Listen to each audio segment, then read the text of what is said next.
Hello भाऊ जी। हाँ ॿियो हाल अहवाल जी अचे पियो आवाज़ हाणे? जी मूं ॾे त तव्हांजो आवाज़ साफ़ थो अचे। ठीकु ठीकु ठीकु आहे। मां अर्ज़ु ॿियो कयमि हाल पे अहवाल तव्हां? हा मां अर्ज़ु कयो पे त कानूनी तौर ते इंतिज़ामिया ॾाढी मुतहरिक थी वई आहे ऐं जी ठरी मीरवा जे थाणे ते बि साईं फरमान जे लाइ कॉल आयूं ॿ टे ऐं ख़ुदि जेको आहे हिते डिस्ट्रिक्ट खैरपुर जे थाणे तां मुंशीअ फ़ोन कई।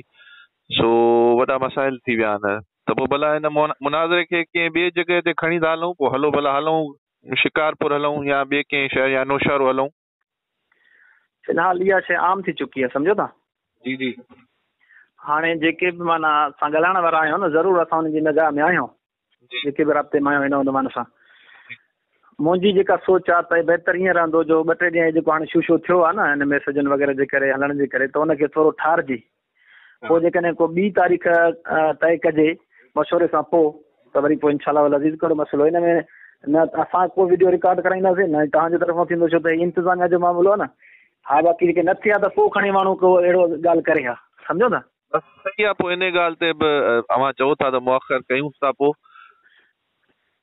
थोरो शूश जे करे जेको न मसइलो थी वियो न, हाणे ॾिसो इहे घणा जी जी जी इश्तिहार वग़ैरह हलिया, इंतिज़ामी इहे ॻाल्हि मामलात घणी ते आम थी वई इंतिज़ामी मामला जे करे, सम्झो था। हा बहितर इहा शइ आहे। जेकॾहिं ऐं इहे घणो न थिया त उहो बहितर हुयो, अॼु थी वञे हा या जेको आहे शाम थिया। न असां पर त हाणे इहो आमादा सॼो ॾींहुं सभु असां पहुची बाउंड चुका आहियूं। रहंदासीं जेको असां जी सभु त आमादा हुआसीं, पहुची चुका आहियूं। किताब विताब हर शइ रेडी हुई, असां सभु टाइम कढी आया हुआसीं। पर हाणे मसइला जी अहिड़ा न अची न विया उहो त फ़ोन। मसइलो न आहे। असां तव्हांजे अचण में उहो त असांखे न आहे न कोई डाउट वग़ैरह, त तव्हां न आया आहियो। ऐं जी तव्हां जी जी जेका सिचुएशन ॿुधायो था त पुलिस आहे या हो आहे, त इहो इशू जेको थियो आहे न, इहो सॼो ॾींहुं तव्हांखे बाउंड रखंदा, बिल्कुलु सम्झो था। बिल्कुलु। मूं वटि रिकॉर्डिंग बि पयूं आहिनि एस एच ओ जूं, मुंशी जूं। मूंखे एतमाद आहे, को मसइलो कोन्हे को, मूंखे एतमाद आहे। फरमान साहिब मूंखे ॿुधायो, मां चयोमांसि तव्हां थिए थियो तव्हां रखो पाण, को मसइलो कोन्हे को। इंतिज़ामिया ईअं जेको आहे इंटरफेयर में कंदी आहे।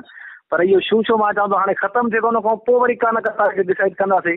पोइ जेको आहे टाइम रखंदासीं जंहिंमें पोइ इहा शइ असांखे आम न आहे करणी, बसि जेसिताईं ठीकु उहा आहे। शइ थिए न, असां ॿिन्ही जो हिन से सम्झो। इत्तेफ़ाक़ थियो त जॻह ऐं टाइम जो तयन ॿिन्ही जे इत्तेफ़ाक़ सां थींदो इंशाअल्लाह।